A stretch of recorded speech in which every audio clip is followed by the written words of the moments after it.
La direction régionale nord de l'Institut français du textile et de l'habillement, l'IFTH, se trouve à Roubaix, dans un bâtiment du Centre des textiles innovants, le CETI. Avec cette trame de grands fils tendus, l'entrée évoque un gigantesque métier à tisser. Alors, qu'est-ce qu'il y a d'innovant dans le textile ? Il y a plusieurs dizaines d'années, voire bien plus loin, se vêtir était le cœur finalement de la problématique textile. Aujourd'hui, ça ne la reste toujours, puisque la partie habillement est une partie très importante, mais qui, avec la mondialisation, avec les évolutions industrielles, se sont déplacées d'abord sur des zones de la zone euro-méditerranéenne, mais aussi vers des pays plus lointains comme la Chine. On a bien compris aujourd'hui que la France, comme tout pays européen, ne pouvait pas se limiter à faire que de la production basique, puisque cette production basique est partie il y a bien longtemps à l'extérieur. On doit rentrer dans la valeur ajoutée. Cette valeur ajoutée est liée inévitablement à l'innovation. Et notre cœur de métier, c'est d'accompagner les entreprises dans ce travail d'innovation pour créer évidemment une valeur importante pour l'industrie.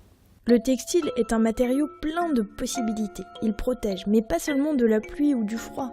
Il est utilisé dans les transports. Il apporte de la résistance à des matériaux composites. Dans le domaine de la santé, on ne le trouve pas que sous forme de pansements ou de draps, mais aussi de prothèses ou même d'implants. Et dans le bâtiment, il ne sert pas qu'à la décoration, mais aussi à consolider les routes ou les ouvrages d'art, à mesurer leurs mouvements, filtrer l'eau, retenir le sable, isoler du froid ou du bruit.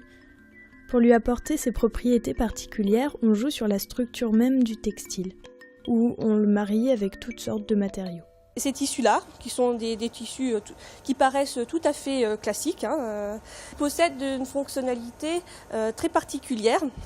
Donc on voit ici la structure d'un fil avec tout autour des fibres de polyester qui n'ont a priori aucune fonctionnalité particulière. Mais à l'intérieur, on a des fibres avec une section triangulaire. On peut observer une fine couche d'argent qui entoure ces fibres de polyamide.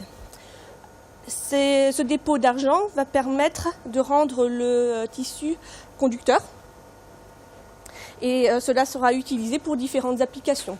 Cela peut servir à conduire l'électricité, pour chauffer un tissu également, et ça peut servir aussi à créer une structure textile de blindage électromagnétique.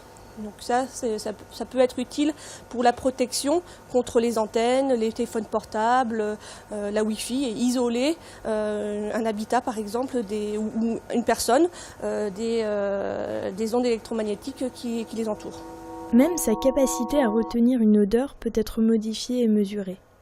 Donc on part d'un non tissé de fibres de polyester que l'on vient fonctionnaliser par voie humide.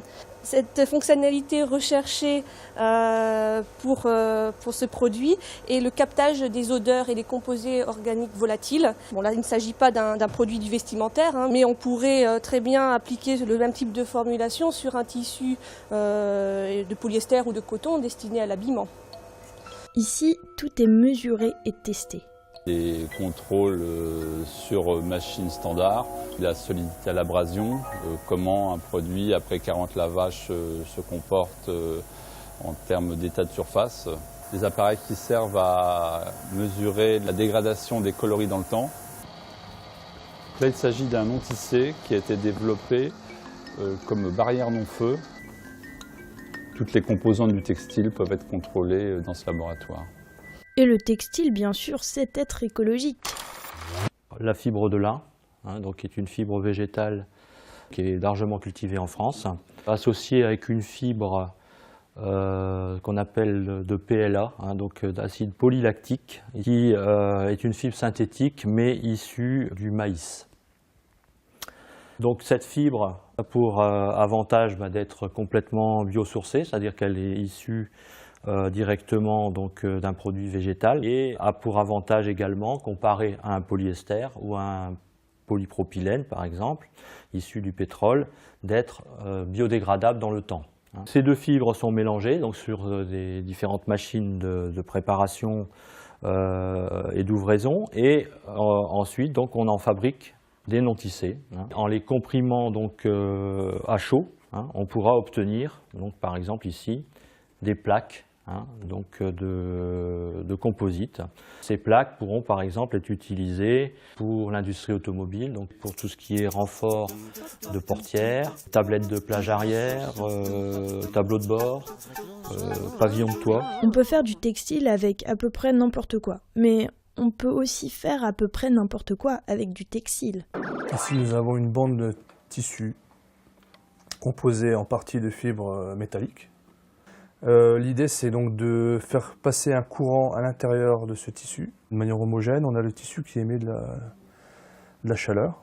Donc on est à peu près une centaine de degrés. Du tissu chauffant, ça peut rendre service. Mais les chercheurs de l'IFTH ont aussi quelques idées lumineuses. Donc ici, on utilise une technologie qui est l'électroluminescent. Jusqu'à présent, cette technologie nécessitait d'avoir des structures rigides. Et on a, au bout de quelques recherches, obtenu quelque chose qui était beaucoup plus flexible. On peut même les plier, ça marche toujours, on peut les chiffonner. On peut les passer en machine. On a quelque chose qui est robuste. Donc l'une des prochaines étapes, ça sera de réaliser une robe sur cette technologie. On arrive à avoir des matériaux multifonctionnels qui vont avoir une capacité de protection mécanique, de protection thermique, voire même de l'électronique ou de l'informatique. Et là, on va rentrer dans le grand domaine des textiles intelligents. On a des encres piézoélectriques qui permettent de faire vibrer le tissu. Donc on aura des haut-parleurs. On imagine de pouvoir émettre aussi des odeurs, en chauffant un parfum par exemple, des choses comme ça. Donc on peut, grâce à ces technologies d'impression, s'adresser à peu près tous les sens. On voit de plus en plus des choses qui apparaissent avec des textiles intelligents et bientôt on aura tous sur nos vêtements un petit peu d'électronique intégrée qui vont nous faciliter la vie de tous les jours. Bientôt, la veste téléphone, le costume GPS et la robe de soirée lumineuse, musicale et parfumée.